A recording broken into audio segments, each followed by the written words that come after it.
Hello, Plumbing Bros. Welcome to another episode of Potty Talk Live. Hey, where we take it into the trenches, the crawl spaces, the basements, the bathrooms, the kitchens, wherever plumbing is done around the world to talk to plumbing pros just like you. Today we have a great one. We got a cool cat out of Oklahoma City, Oklahoma, and we'll have him on here shortly. We're going to have a great conversation with this guy. I think you'll love it. I'm your host, Richard Behney, the $1 Million Plumber, and we're broadcasting from Central Command here in Indianapolis, Indiana. And yes, I love talking with plumbers around the world, and yes, I love helping plumbers succeed with their plumbing businesses, and that's what this show is all about. So, hey, question for you. Are you looking to do more than just get by?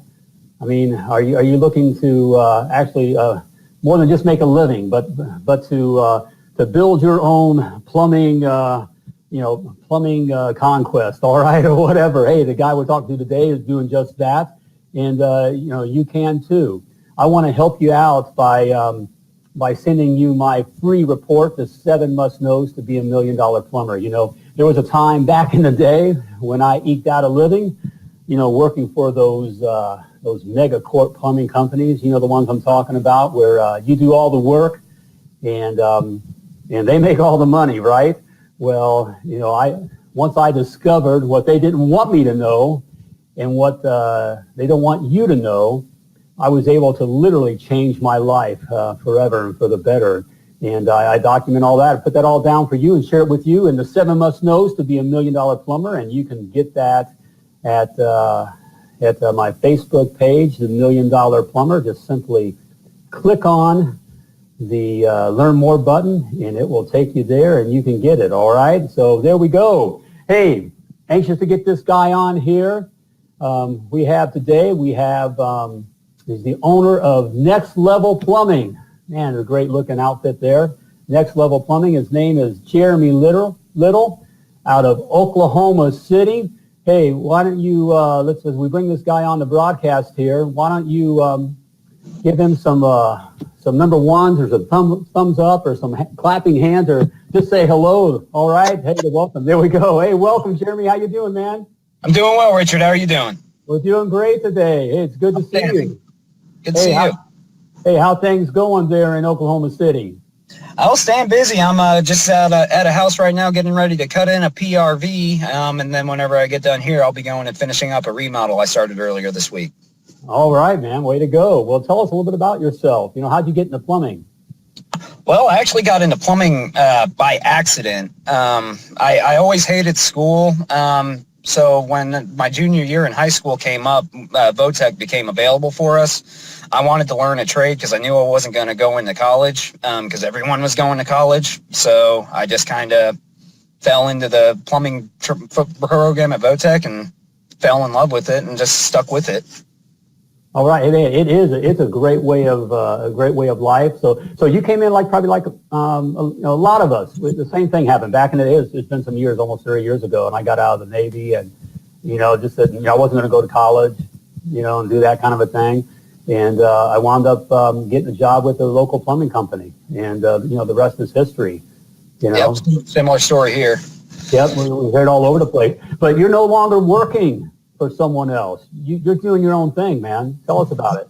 Yeah, so over the years, I've worked for some of the bigger shops in town. I got my start at one of the biggest new construction shops in town, went on to one of the bigger service shops in town, which is now derelict compared to what it used to be. And then I just continued kind of following a mentor from company to company, got to the point to where I am now. And I started realizing that I'm tired of having my time completely dictated by someone else, because all these companies just want a worker. They don't want someone that they can advance. They always talk about how they want leaders, but they never want to make someone a leader, because the guys that have all those leadership characteristics are what make the perfect field tech. And they're never going to take you out of the field as long as you're making money. So I decided to take myself to the next level. Hey, that's your name. Isn't that your Next Level Plumbing? Yes, sir. Hey, cool, man. I like that. And taking it to the next level, really cool, kind of motto there. I like that you did that. You kind of talk with guys and talk about developing their companies, plumbing companies. A lot of guys put their own name with the plumbing company, which I get that because, we're excited about ourselves. And at the time, it's usually just us, right? So, Oh, yeah. And that's how we start out. But if you can think larger like that, down the road, you're able to build a brand and people like brands. And eventually, if you want to sell your company, like I did a little while back here and make a lot of money, they didn't buy Richard Behney. They bought my brand that I built, Exactly. So cool. So you're starting off great, man. You're starting off great. Well, thank you. Yeah. So what's your favorite, what do you specialize in? What's your thing? Well, I mean, besides just kind of general plumbing service, really one of my areas of specialty that I consider a specialty is tankless and commercial water heater service. I started cutting my teeth particularly on doing tankless repair about 10 years ago, and I started getting good at it probably about 6-7 years ago. So that's one of the specialties that I have that a lot of other companies don't, because there's in Oklahoma City, the market for technicians to be able to work on commercial water heaters and tankless water heaters is pretty slim, because a lot of guys don't want to carry a manometer, voltmeter, combustion analyzer, any of that stuff, and they consider it a heat and air guy problem. So that's probably the thing that differentiates me the most. But, other than that, I mean, I still do a lot of your common residential service, remodel, unclog drains, and then commercial, I do full-scale service on that side as well.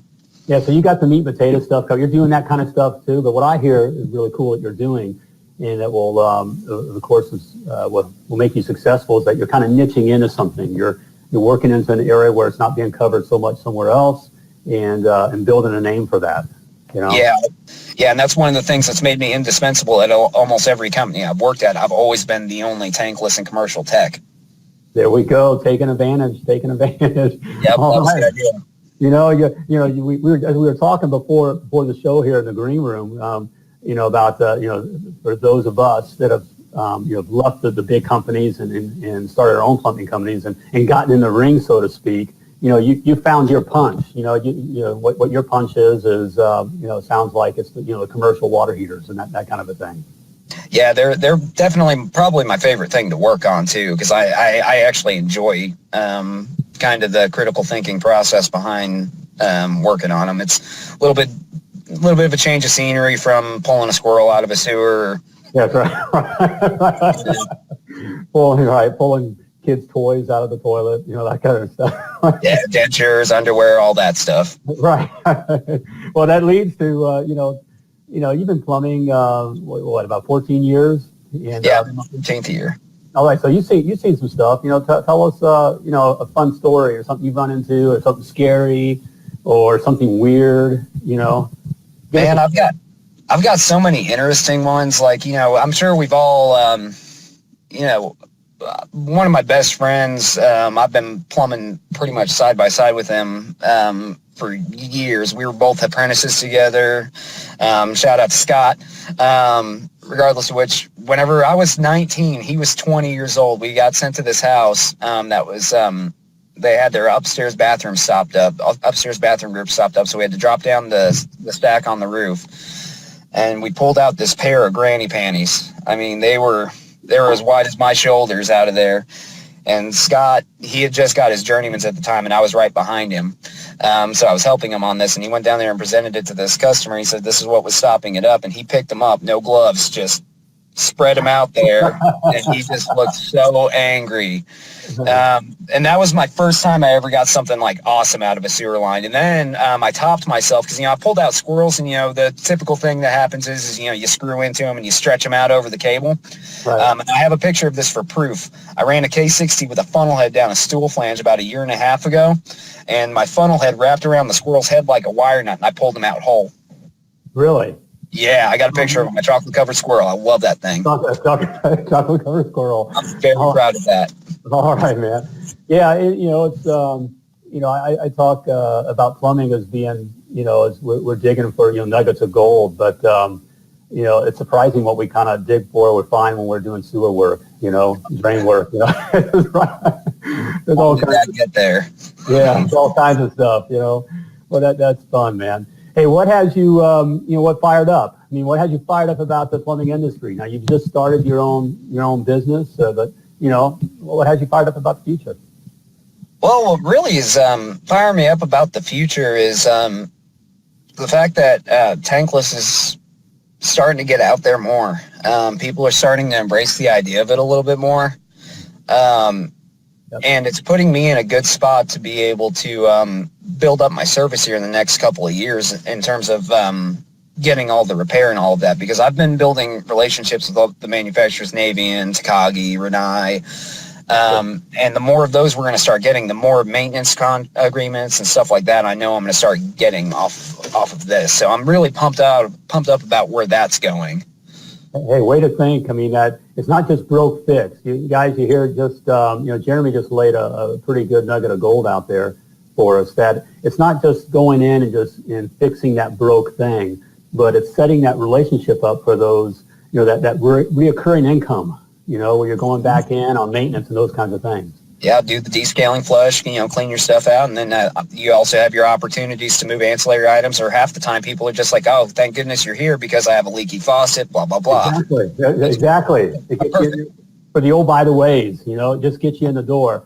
Man, and that's how you become $1 million plumber. It really, it's really not rocket science. It's doing those kinds of things day in, day out, and before you know it, you got a crew of guys, working for you, and you're in the Caribbean somewhere. That's my story, and I'm sticking to the goal. All right. Way to go, man. Hey, what's your favorite tool? A tool you recommend? In terms of probably my favorite manufacturers for hand tools is probably Knipex. I like their channel locks the best. Their smooth jaws and their teeth channel locks. Pipe wrenches, I like Rigid. Power tools, I'm fully Makita. I love Makita. Makita, man. Okay. Yeah. Right. I mean, my 12-volt stuff's Milwaukee, but my 18 volts all Makita. I love them. And then for pro presses, I like Rigid, and same for sewer machines. All right. Okay. Rigid's your thing. All right. Hey, it sounds, I was a Rigid guy. I was a Rigid guy, and Milwaukee was my thing. And with Makita, was that something you started out with? I mean, why are you a Makita guy? Did you start out with Makita? No. I ripped the first set was a piece of crap Black & Decker Firestorm. So I graduated from that to a DeWalt that wasn't actually my set. It was company issued. And I liked my DeWalt set. That drill was insane. I was driving 3/8 lag bolts with it. The thing caught on fire, and we were able to use it for another year. Really? Not kidding. The old XRPs with the gold top batteries. That puppy, I'm not kidding you, smoke coming out of that thing, we used it for another year. Yeah. Nothing against it, but Makita, I've just always liked their drills. They take water well. I've never had any problems with my tools whatsoever. And the major thing for them, though, the main reason that I go with them over Milwaukee and DeWalt, because I think they're all equal, is the way it feels in my hand. That it's as simple as that. I think they're all great. It's just this feels best in my hand. Exactly. Yeah, not that, I don't know what guys out there are pro-gun or not pro-gun, but it's kind of like a gun, how it feels in your hand, and it's... If it feels big and... Well, yeah, I'm a little guy, man. These are little tiny hands. I can't really wrap... Yeah. That's right. But they're man hands, But yeah, it has to feel right. The tool has to feel right in your hand. Way to go. Makita, you just got a big plug there. All right. Hey, we'll have Jeremy back here in just a moment. But, hey, I got a question for you. Are you a member of my GrowPro Inner Circle group? And if not, why not? Why aren't you a member of the Inner Circle group? It's an exclusive group, online group here. Hey, let me see if I can't bring us up here. There we go, the GoPro Inner Circle group. In fact, I believe we have Rds Plumbing, Rick. Hey, Rick, I see that you have a comment there. He's a member of the GoPro group, I believe. But it's a great place to connect. It's an exclusive group of guys, just a community of forward-thinking plumbing professionals and leaders, from around the world. And it's just a place to connect and be inspired and interact with other growth-minded plumbing business leaders. There's a kind of a key word in there. All right, growth-minded and professional plumbing leaders.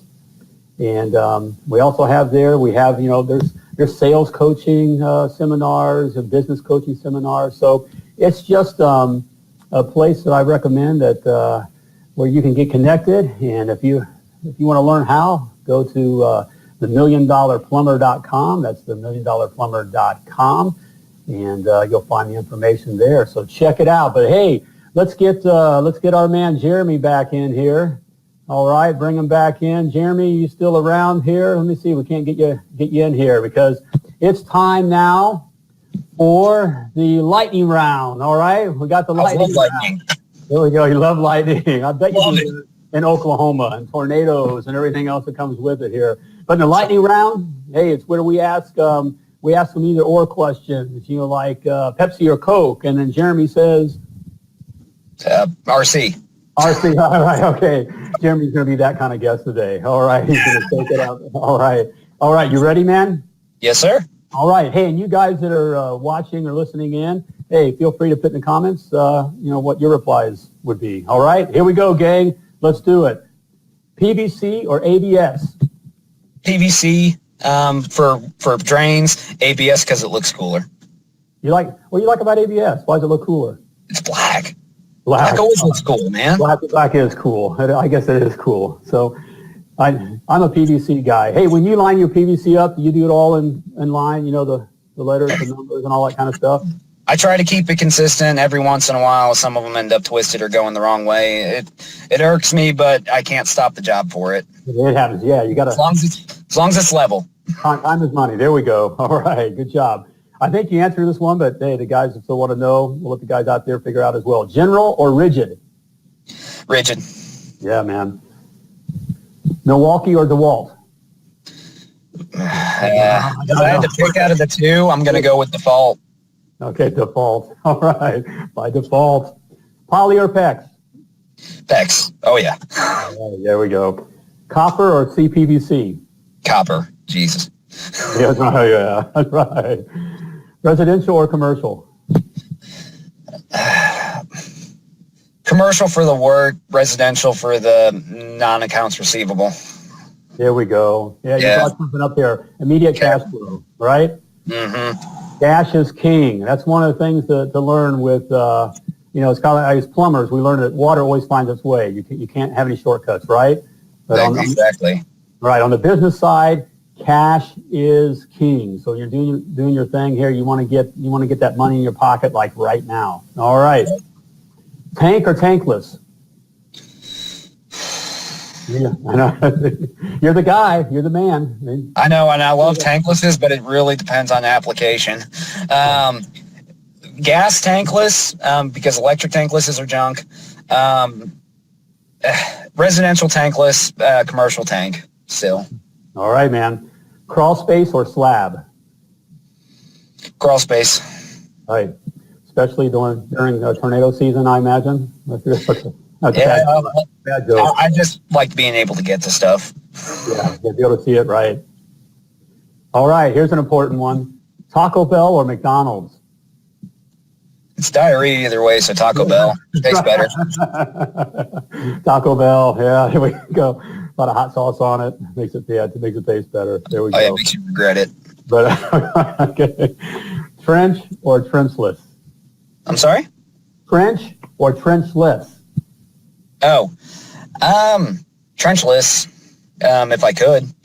Well, if you could, right? Yeah. I know, I'm kind of an old school guy. I know the trenchless, if you get in that technology, there's all kinds of money to be made there on the service side thing. If you value price it, Yeah.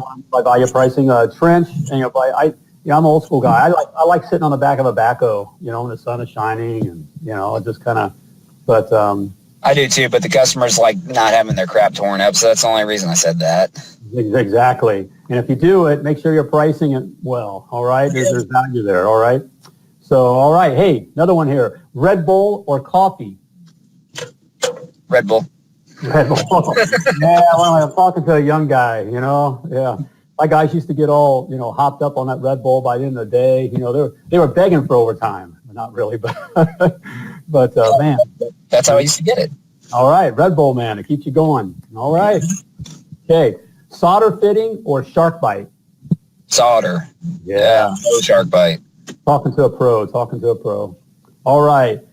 Finally, adjustable wrench or channel locks? Knipex, adjustable smooth jaws. I threw away all my crescent wrenches. Here we go. All right. Because of those. Because of those? All right. Yep, I still have I'm a channel locks guy, and I still have a pair of channel locks that I've had for like forever. Has all the piped open stuff all over it. Oh, I love those. It's like my precious, So anyways, all right, there's that ends the lightning round. Hey, we're getting ready to wrap it up here with Jeremy here, but I got a very, very important question here for you. If you'll share with us, what's the best advice that you've ever received?